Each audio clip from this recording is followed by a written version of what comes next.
Hi, good morning mga kabakyard garden. Yan po.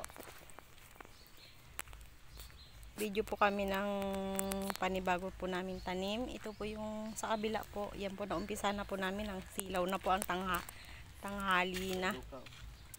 Yan. Medyo matingkad na po yung init. Yan po. Start na po kami kahapon. June 8. Yan po. Tatakpan po niya ng dahon ng nyug para po hindi siya malanta. Sobrang mainit po. Ang aga-aga pa. Yan po. Oh. Yan. Yan pa lang po. Medyo hindi po ako nakatulog kasi nagluto pa po ako ng aming almusal. Nagsalad po ako ng pichay para po sa almusal namin. Tapos yung aking bulinggit, nag-request pa po ng almusal niya. Gusto daw po niya hotdog. Diyos ko. Yan po. Yan, kinuha niya po yan doon sa kabila.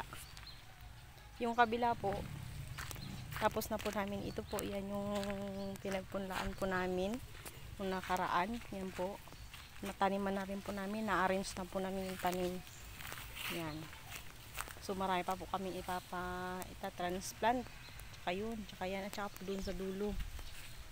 Yan. Yan na po yung aming natapos na tanim.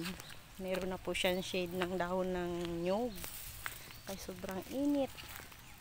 Baka po malanta. Yan po. Hanggang doon na po yan sa dulo. Tapos na po yan tanim namin. So mainit na po ang video ko. Yan po. Yan. Yan lang po yung pang shade namin kasi wala po kami pambili ng pang shade sa garden. Yan. Para-paraan lang po. Basta may gusto, may paraan. Yan. And then yung amin pong malalaking pichay, kakaunti na po kasi hinarbisan na po namin yan. Yan po, kahapon bali na sa 1,060 kahapon po kami nag-harvest pero hindi pa po siya totally na harvest. Yan. Yan po. Medyo madalang na kasi tag-ulan na. So inaamat-amat na po namin harvestin yung mga malalaki. Yan. Yan po yung kabila. Ito po yung pasunod namin. Yan. Medyo siksikan po ang pagtanim. Yan po. Nalinis na rin po namin yan yung puno. Yung isang plat po yan na sa isang tabi. Yan. Update po yan sa aming tanim na pichay. Yan po. Ang kilo nga po kuha sa amin ay 90 ang kilo. Pero sa iba po 100. Sa iba naman 80. So bigay lang po namin kahit paano.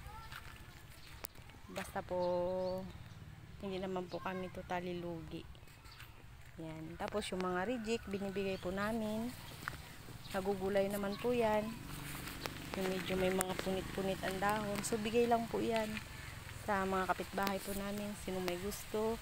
Kung sino pong mabadaanan po namin dyan na meron po kaming daladalang reject, binibigay po namin. Kaysa naman po masayang. Tapos yung talagang hindi na po pwede, binibigay pa rin po namin kasi pampakain daw po sa kanilang mga ibon. Yan. Yan po. Yan lang po. Update po namin sa aming tanim. Ngayong June 9. Bukas po June 10, punta na naman po kami ng ospital para sa last CT scan. I hope na sana po wala na po siyang bato sa kidney ang result. Para po hindi na po siya maoperahan dahil hindi ko po kaya talaga na mag-isa dito. Kaming dalawa lang po kasi. So hindi ko talaga kaya. May maliit pa ako. Pag naoperahan siya, hindi ko talaga alam ang gagawin. May garden, may baby, may... Siyempre, aasikasuhin siya kung siya naoperahan. Tapos ilang days pa rin po sa hospital. Baka 1 week, 2 weeks. So, mapapabayaan po yung tanim namin. Yan po. Sige na lang po. Please and subscribe po. Buhay Bukid. Little Cats Buhay Bukid po. Thank you, thank you. Please and share din po. Bye.